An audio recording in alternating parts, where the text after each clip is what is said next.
তুইও দুটো মুড়ি ভাজা খাবি? আরে খা খা, আমার মায়ের হাতে মুড়ি ভাজা খা। এই দেখ, দুটো মুড়ি ভাজা খা।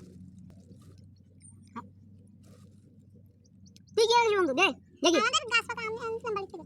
আরে আরে আরে বাবা রে বাবা রে, গাছ পাকা আম এতগুলো আমি খেয়ে পারবো না তো। তাহলে আমাকে একটু দে, আমি একটু খাই। তুইও খাবি? দাও তোকেও দিচ্ছি আমি গাছ পাকা আম। বাড়ির গাছের আম নিশ্চয়ই ভালো হবে। বিজ্ঞানীরা বলে কি জানিস বন্ধু? বলে আমের থেকে আমের খোসার ভিতর অনেক প্রোটিন আছে, অনেক ভিটামিন আছে। তুই আমের খোসাগুলো খা, আমি আমটা খেয়ে দেখি। তো যেহেতু বাড়ির গাছে আম, ইচ্ছা করলে তুই খেতে পারিস। আস্তে আস্তে একদম দারুণ খাওয়া দাওয়া হয়েছে বন্ধু, বুঝলি? বাড়ির গাছের আম বলে কথা। দেখ আমাদের বাড়ির ফ্রিজের জল, কেনা জল। হ্যাঁ, খুব খেতে খুব দারুণ লাগে, বুঝলি?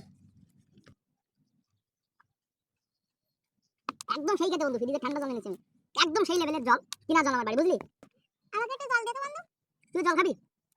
আমাদের বাড়ির কিনা জল, বুঝলি? খাবি তুই একটু জল? এই নে খা, হাঁকর হাঁকর হাঁকর। এই জলটা না ফ্রিজ থেকে আনতে হয়। এই জলটা বন্ধু আনতে অনেক খরচ হয় আমাদের, জানিস? এই ফ্রিজ ভাড়া দিতে হয়। ফ্রিজ থেকে এই জলটা কিনতে হয়। এই জলটা কিনে আনতে হয়, ফ্রিজ থেকে আনতে হয়, বুঝলি? এই জলটা খেয়ে দেখ, অনেক সুস্বাদু না জলটা? হ্যাঁ, তোদের আমের থেকে অনেক সুস্বাদু এই জলটা। এটা টাকা দিয়ে কিনতে হয় বন্ধু। কিন্তু আমি জল দান করে কাউকে বলি না যে জল টাকা দিয়ে কিনতে হয়। এই জল কিন্তু ফ্রিজ থেকে আনা, কিন্তু আমি গর্ব করে কাউকে বলি না এই জল ফ্রিজ থেকে আনা। কি বুঝলি তুই?